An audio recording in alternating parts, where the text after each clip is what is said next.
கர்த்தருடைய பரிசுத்த நாமத்துக்கு மகிமை உண்டாவதாக. எல்லாரும் சந்தோஷமா இருக்கீங்களா?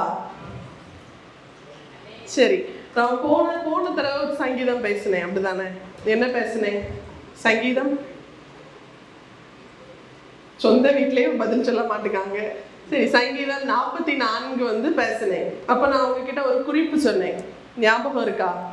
இதை வச்சு ஜெபம் பண்ணுங்க, அடுத்த தடவை நான் பேசும்போது உங்களுக்கு நடந்ததை நீங்க சொல்லணும் அப்படின்னு. அப்படித்தானே? என்ன சொன்னேன்?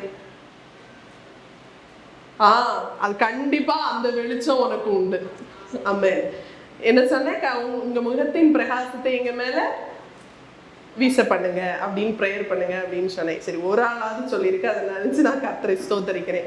சரி, இன்னைக்கு நமக்கு கொடுக்கப்பட்டிருக்கிற சங்கீதம் 48வது சங்கீதம். இப்ப நம்ம வாசிக்க கேட்டோம், அப்படிதானே? அதோட ஹெட்டிங் என்னது? கோராகின் புத்திரருக்கு ஒப்புவிக்கப்பட்ட சங்கீத பாட்டு. ஒரு நிமிஷம், கொஞ்சம் சவுண்டு கம்மியாகும். ஆமா, ரொம்ப சவுண்ட் இருக்கு, ரொம்ப சவுண்டா இருக்கு. Praise Lord, praise Lord. கோராகின் புத்திரருக்கு ஒப்புவிக்கப்பட்ட சங்கீத பாட்டு. கோராகி யாரு அப்படிங்கிறதெல்லாம் நம்ம போன இதுல பார்த்தோம், அப்படிதானே? ஞாபகம் இருக்கா? இருக்கணும். சரியா? அதை பத்தி நான் ரொம்ப நேரத்தை வீணடிக்க விரும்பல. நம்ம முதல் சங்கீதத்தை, அதாவது 48வது சங்கீதம் முதல் வசனத்தை வாசிக்கலாம்.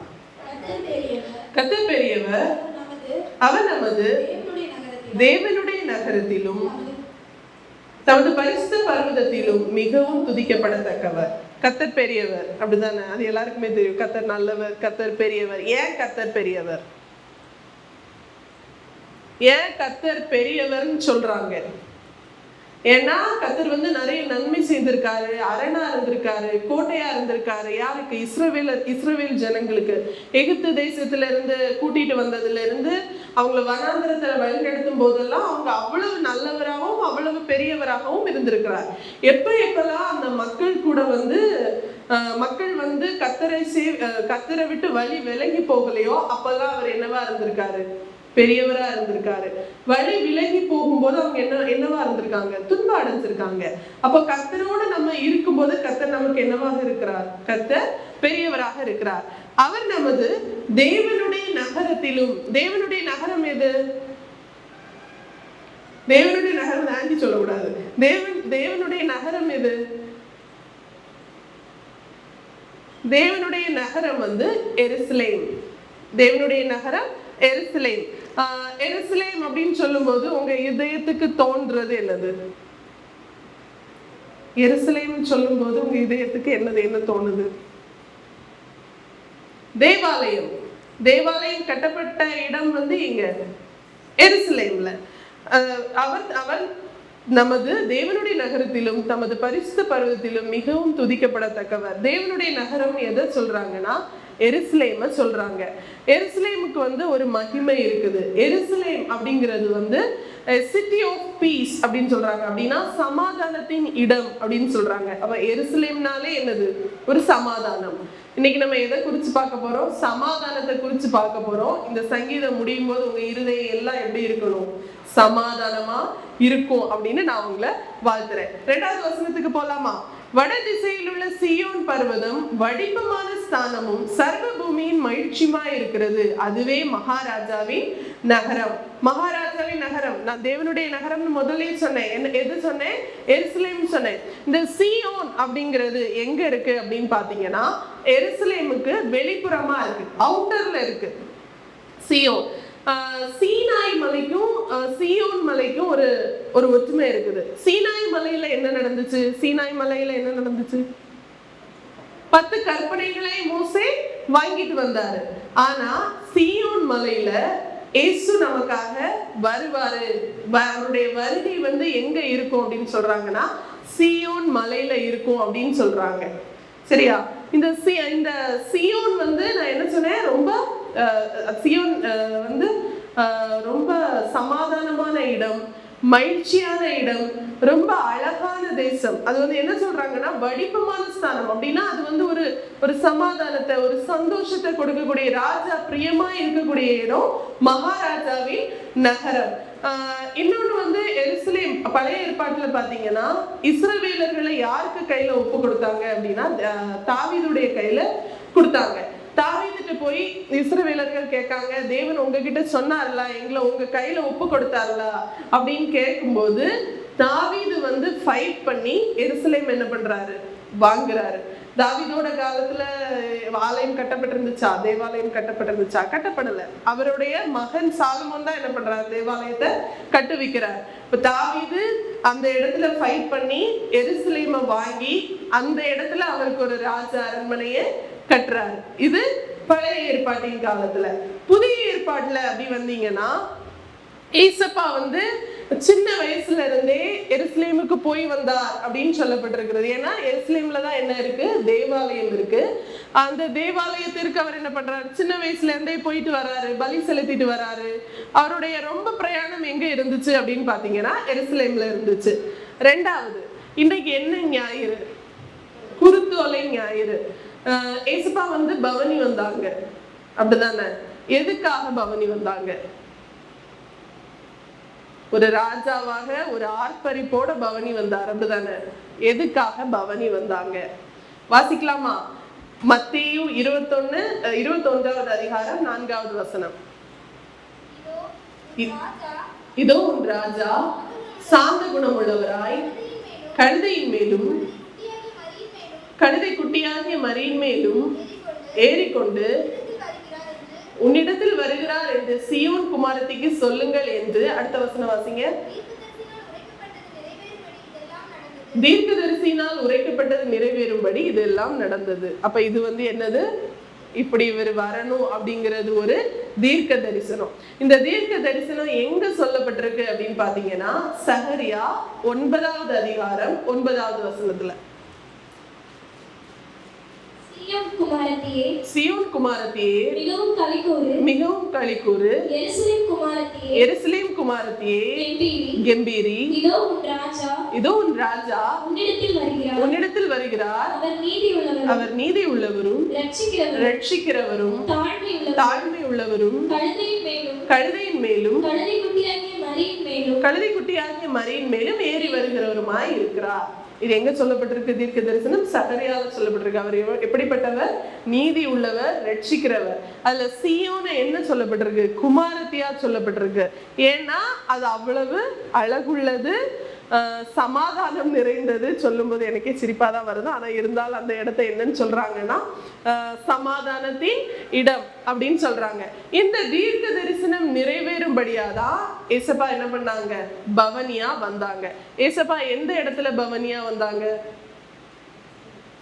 எருசலேம்ல. எருசலேம் அந்த வீதிகள்ல தான் என்ன வராரு, பவனியா வராரு. பவனியா வரும்போதே மக்களுக்கு உள்ள ஒரு உற்சாகம் வந்துருச்சு. உற்சாகத்துல என்ன பண்றாங்க, ஆர்ப்பரிச்சு இந்த இலையெல்லாம் போட்டு துணிகள்லாம் விரித்து அவரை ராஜா, யூதாவின் ராஜசிங்கம் சொல்றாங்க. அதாவது இந்த யூதர்களுடைய முதல் ராஜா யாரு? தாவீது ராஜா. அதே மாதிரி யூதர்களுடைய கடைசி ராஜா யாருன்னு பாத்தீங்கன்னா நம்மளுடைய இயேசு கிறிஸ்து. அதுக்கப்புறமா ராஜாக்கள் வரல. நம்ம நாட்டை மாதிரி அது வந்து என்ன சொல்றது, டெமோக்ராட்டிக் கண்ட்ரி ஆயிருச்சு. பிரசிடென்ட், பிரைம் மினிஸ்டர் இந்த மாதிரி வர ஆரம்பிச்சுட்டாங்க. கடைசி முதல் ராஜா தாவீது, கடைசி ராஜா யாரு? ஏசப்பா. முதல் ராஜா எத்தனை வயசுல ராஜாவானாரு? 30 வயசுல. தாவீது ராஜா 30 வயசுல. ஏசப்பாவும் அவங்களுடைய ஊழியத்தை, அதாவது அற்புதத்தை வந்து எப்போ தொடங்குறாங்க? அவங்களுடைய 30 வயசுல. இந்த எருசலேம் நகர் அப்படின்னு பாத்தீங்கன்னா அது வந்து சுத்தி 7 மலைகள் சூழப்பட்ட இடம் அப்படின்னு சொல்றாங்க. 7 மலைகள்ல இந்த சீயோன் மலையும் மோரியா மலையும் சேர்ந்த இடத்துலதான் ஈசாக்க கொண்டு போய் பலியிடப்பட்டதா சொல்லப்பட்டிருக்கிறது. சரியா? அதனால இந்த சீயோன் மலைக்கு மேல என்ன இருக்கு, ஒரு மகத்துவம் இருக்கு. அதனால அது என்னன்னு சொல்றாங்கன்னா ராஜாவின் நகரம் அப்படின்னு சொல்றாங்க. இந்த முத வசனத்துல நான் சொன்னேன், கர்த்தர் வந்து இஸ்ரேல் மக்கள் கர்த்தரோட இருக்கும்போது அவங்களுக்கு ஒரு சமாதானம் இருந்துச்சு. கர்த்தரை விட்டு வழி விலகி போகும்போது அவங்களுடைய சமாதானம் இழந்து போயிட்டாங்க. நம்ம யாரு? நம்ம வந்து ஆவிக்குரிய இஸ்ரவேலர்கள். விசுவாசிக்கிறீங்களா? நம்ம ஆவிக்குரிய இஸ்ரவேலர்கள் விசுவாசிக்கிறீங்களா? விசுவாசிச்சா கண்டிப்பா அந்த சமாதானம் உங்களுக்கு உண்டு. அடுத்த வசனம் போலாமா? அதுவே அரண்மனைகளில் தேவன் உயர்ந்த அடைக்கலமாக அறியப்பட்டிருக்கிறார். இந்த சியோன் மலையை பத்தி தான் சொல்லியிருக்காங்க. சியோனையும் எருசலேமையும். ஏன்னா நான் சொன்னேன்ல, இவ்வளவு நேரம் சொன்னேன் அது எப்படியாப்பட்ட நகரம் அப்படின்னு. அதனால அதுல மிகவும் துதிக்கப்படத்தக்கவர் அப்படின்னு சொல்லிட்டு முதல் 3 வசனங்களும் சொல்லப்பட்டிருக்கிறது. அதுக்கப்புறமா இன்னொரு விஷயம் என்னன்னா, அந்த சீயோன் மலையில தான் வந்து பரிசுத்த ஆவியானவர் சீஷர்களுக்கு மேல இறங்கினாராம். அதனால அதுல இருந்துதான் இந்த ஆவிக்குரிய சபைகள் எல்லாம் தொடங்கப்பட்டுச்சு அப்படின்னு சொல்லப்படுது. நம்ம இப்ப அடுத்த வசனத்துக்கு போயிடலாம். வசனம் 4 to 8. இதோ ராஜாக்கள் கூடிக்கொண்டு ஏகமாய் கடந்து வந்தார்கள். அவர்கள் அதை கண்டபோது பிரமித்து கலங்கி விரைந்தோடினார்கள். அங்கே நடுக்கம் கொண்டு பிரசவ வேதனைப்படுகிற ஸ்திரீயை போல வேதனைப்பட்டார்கள். கீழ்காற்றினால் தர்ஷீசின் கப்பல்களை நீர் உடைக்கிறீர். அதாவது அந்த மக்களுக்கு விரோதமா வந்தவங்க எல்லாம் எப்படி போனாங்க அப்படின்னு சொல்லப்பட்டிருக்கிறது. பிரசவ வேதனை அடைகிறது போல அவங்க நிர்மூலமானாங்க. இன்னொன்னு, தர்ஷீசின் கப்பல்களை முறியடிக்கிறது போல சத்துருக்களை எல்லாம் முறியடித்தீர் அப்படின்னு சொல்லப்பட்டிருக்கிறது.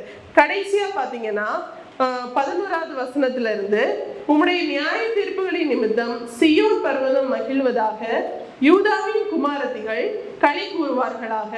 சியோனை சுற்றி உலாவி அதன் கொத்தளங்களை எண்ணுங்கள்.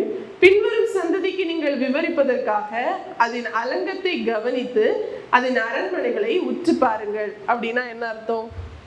அதாவது இதுக்கு முன்னாடி அவர் செஞ்ச இஸ்ரவேலர்களுக்கு செஞ்ச நன்மைகளையும் அதெல்லாம் எண்ணி பாருங்க அப்படின்னு சொல்லுது.